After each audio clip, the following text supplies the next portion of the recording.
There is a man inside you whose existence you have spent decades denying. He is not a metaphor. He is not a personality flaw. He is not the dark mood you sometimes notice and quickly dismiss. He is a fully formed psychological presence, built from every impulse, instinct, capacity, and reaction you have refused to acknowledge as belonging to you. He has been with you since childhood. He has been growing, and he has been operating beneath your awareness in ways you are only beginning to suspect. Carl Jung named him the shadow. The shadow is not what is wrong with you. The shadow is everything you have decided is not allowed to be you. The aggression you suppressed because it was punished. The desires you buried because they were shamed. The capacities you abandoned because they were inconvenient to the people raising you. The instincts you rejected because they did not match the version of yourself you were being trained to perform. All of it survived. None of it disappeared. It accumulated in the basement of your psyche, and it has been waiting. Most men spend their entire lives refusing to look down there.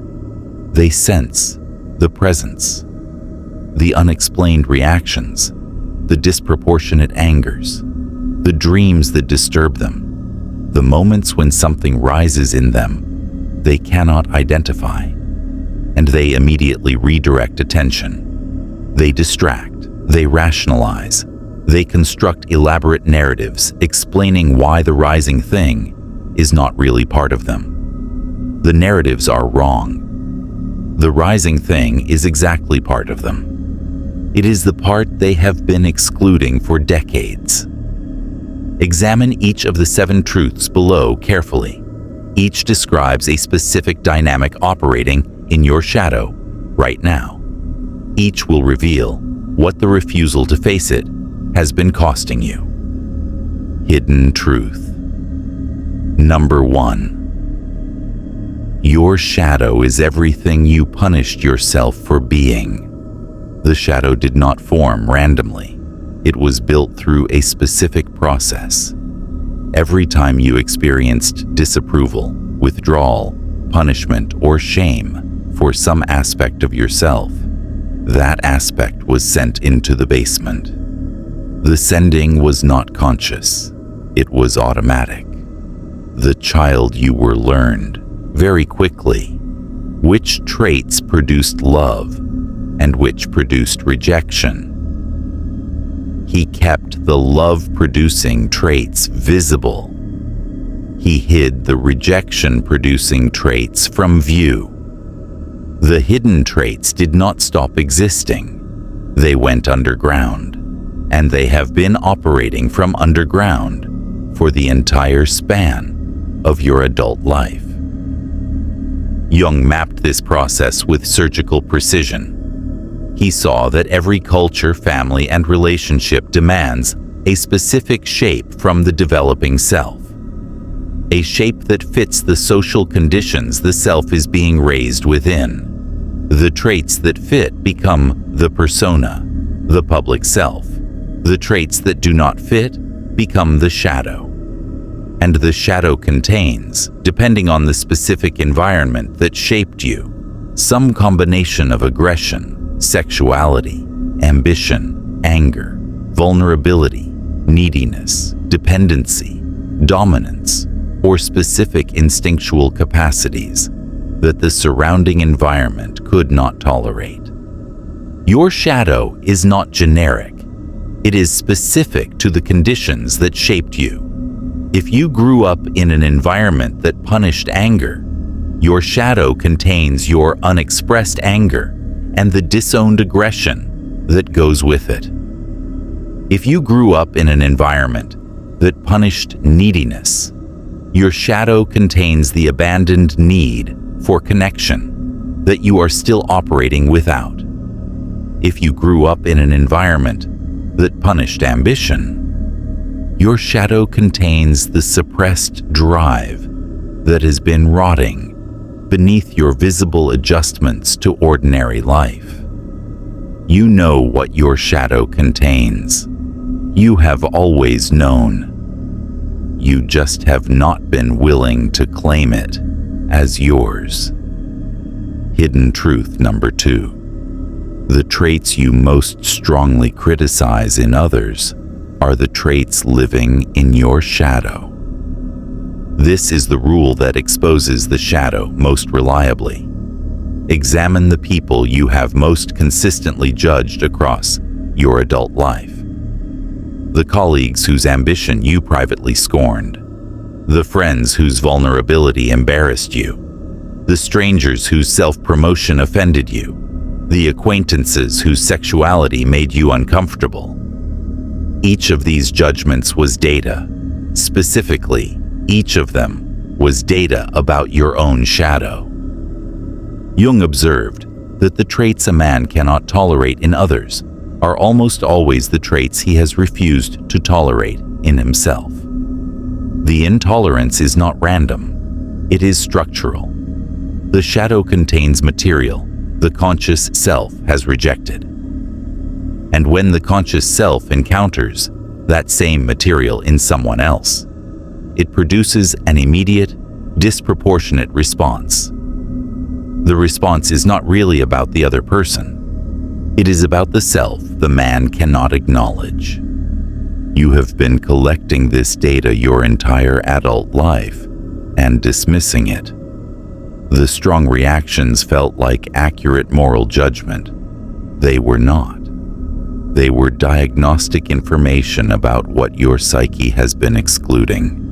The colleague whose ambition you scorned, that was your buried ambition speaking. The friend whose vulnerability embarrassed you, that was your forbidden need for connection. The acquaintance whose sexuality unsettled you, that was the dimension of your own desire you have refused to integrate. This is why most men cannot do shadow work without resistance. The work requires reclaiming exactly the traits the man has spent his life proving are not his. The reclamation feels like betrayal of his entire self-concept. He would rather continue the projection. He would rather continue locating the unwanted material in other people, where it can be safely judged, than acknowledge it as belonging to him. Most men maintain the projection for life. They die having never met the parts of themselves they spent decades disowning. Hidden truth number 3. Your shadow is more powerful than your conscious self. This is the truth that is hardest to absorb because it inverts the standard assumption that the conscious self runs the show. The conscious self does not run the show. The conscious self runs about 10% of the show, the visible, narratable portion. The remaining 90% operates from somewhere the conscious self cannot directly access, and a substantial portion of that hidden 90% is shadow material, organizing your behavior without your awareness. Examine the patterns in your life that have repeated despite your conscious resolution to change them. The relationships that always ended the same way. The career patterns that kept reproducing. The emotional reactions that never modified despite years of trying to think differently. Each of these patterns was driven by something larger than your conscious intentions. The driver was the shadow. Jung saw the shadow as carrying the disowned vitality of the self. The conscious persona is thin. It contains only what the man has been permitted to claim. The shadow is thick. It contains everything the man was forced to abandon, and that abandoned material retains all the energy that was originally invested in it. When shadow material activates, it does not negotiate with the conscious self.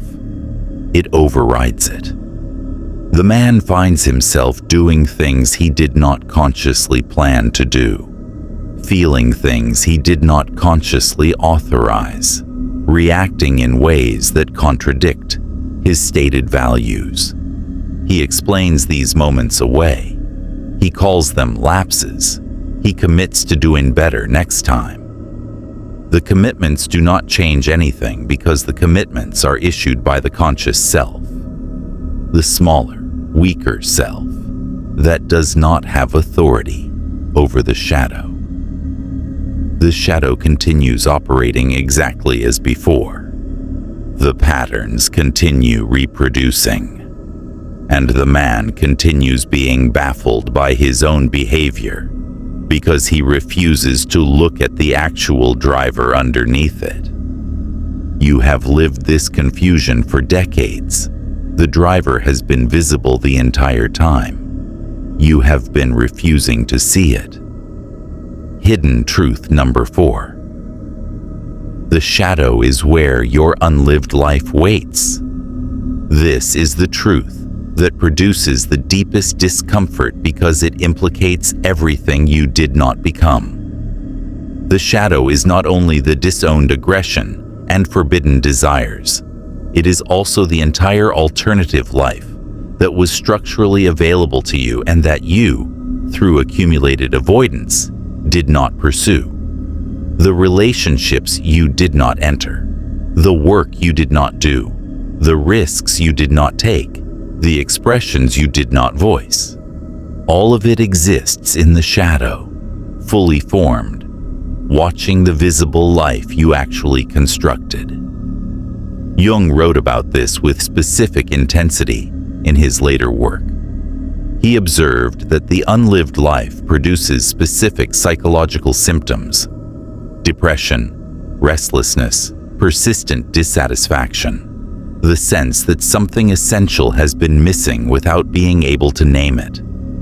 These symptoms are not random. They are the shadow communicating. The unlived life is announcing its presence. The man who has refused to live it is being notified through his own psyche of the cost of the refusal. Most men interpret these symptoms as personal failings. They diagnose themselves as ungrateful, as incapable of contentment, as lacking some specific resilience that would allow them to be happy with the life they have constructed. The diagnosis is wrong.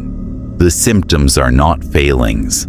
The symptoms are accurate signals from a part of the psyche that knows the man has been declining his actual life for decades. The unlived life does not fade. It accumulates.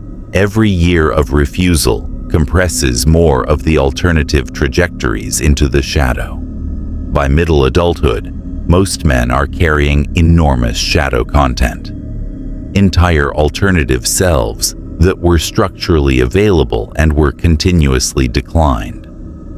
The carrying is psychologically expensive. It produces the specific exhaustion that visible adult life cannot account for. The man is tired, not because his life is hard. He is tired because he is carrying everything he refused to become. You are carrying this weight right now. You have been carrying it for years, and you have been mistaking the weight for the natural condition of being alive. Hidden truth number 5. The shadow returns through accident, dream, and slip.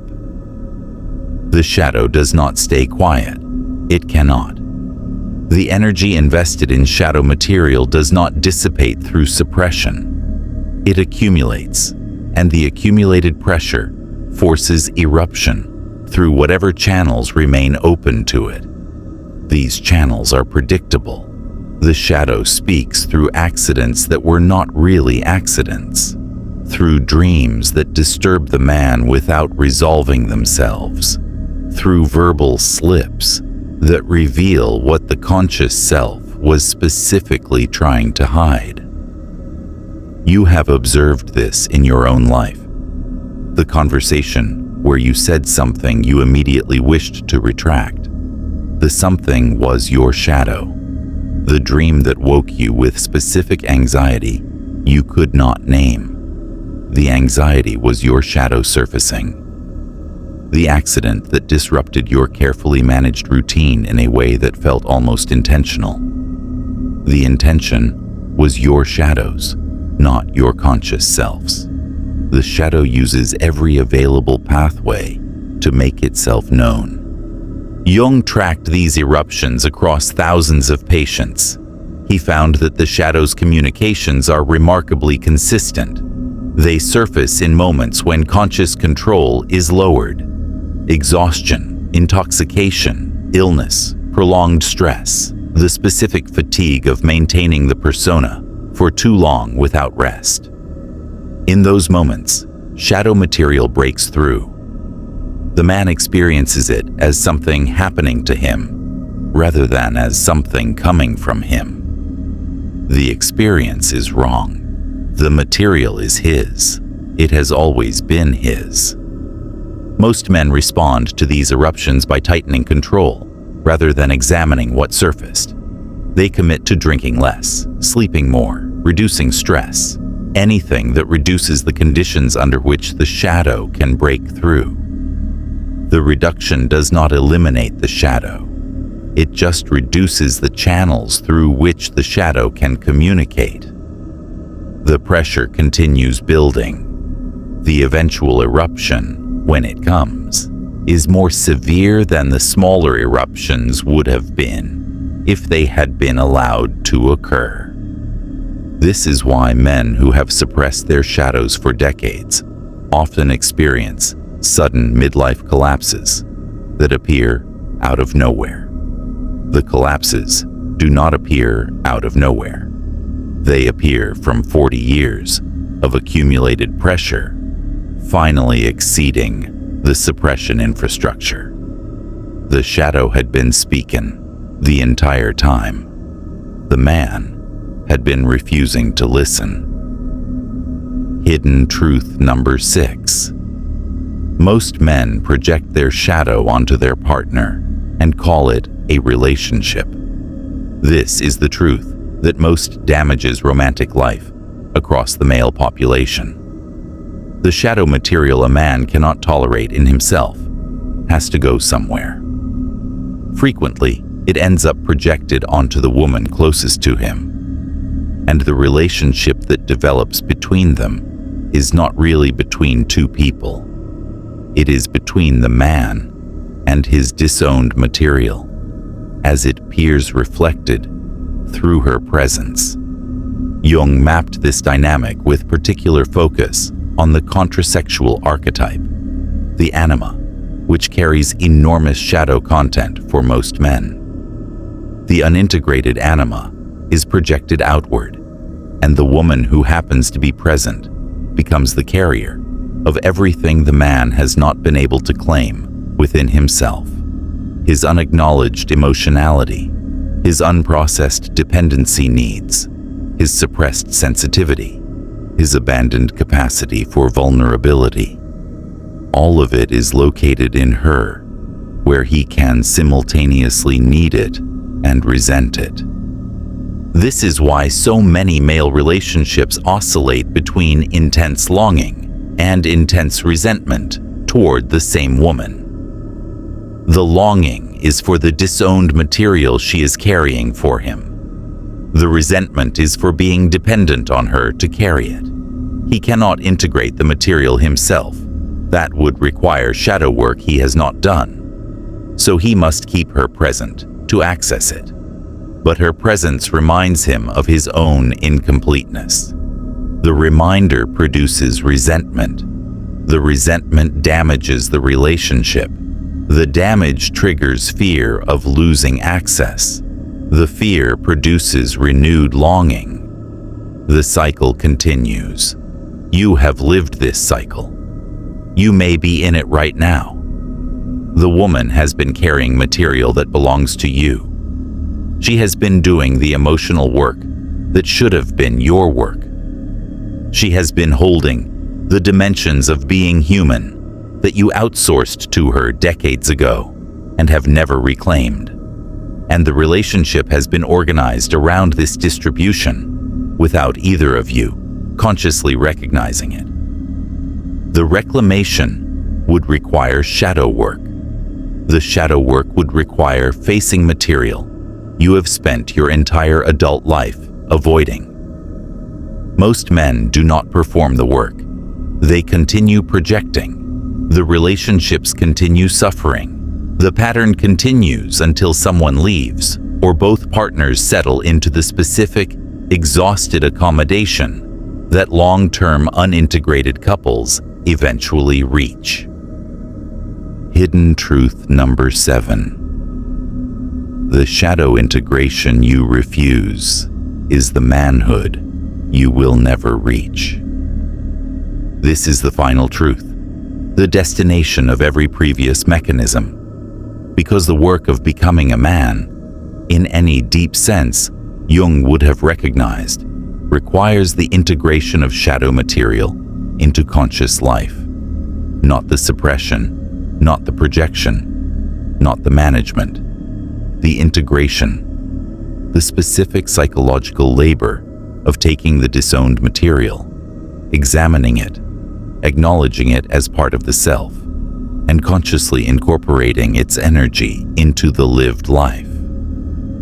Without integration, the man remains psychologically incomplete, regardless of his external achievements. He may build a successful career. He may maintain a long marriage. He may raise children, accumulate resources, develop competencies. None of this constitutes the kind of inner development Jung saw as the actual project of adult life. The actual project requires confronting the shadow. The actual project requires becoming a self large enough to contain everything the conscious self had previously excluded. Most men decline this project. They confuse the surface achievements with development. They believe they have grown, when in fact they have only optimized the persona. The persona has become more efficient at performing adulthood. The shadow has remained untouched. And underneath the visible adult life, the man is essentially the same psychological structure he was at 20. Slightly more polished, slightly more strategic, but fundamentally unchanged at the level where actual development would have occurred. Jung identified this as the failure mode of modern male development. The biological maturation completes automatically. The psychological maturation requires deliberate engagement that most men never initiate. They reach the end of their lives with the shadow still buried, the projection still operating, the unlived life still pressing against the visible life from underneath. They die incomplete. They die having performed adulthood without achieving it. You are on this trajectory. The shadow work has been available to you. The material has been there to be examined. The integrations have been possible at multiple points across your adult life. You have declined them. You will continue declining them. And the man you could have become, the integrated version of yourself, large enough to contain everything you currently disown, will remain an unfulfilled possibility for as long as the refusal continues. The shadow is waiting. It has always been waiting. It will continue waiting until you face it, or until your life ends with the encounter still postponed. Most men choose postponement. They choose it every day. They are choosing it right now. You will choose it tomorrow.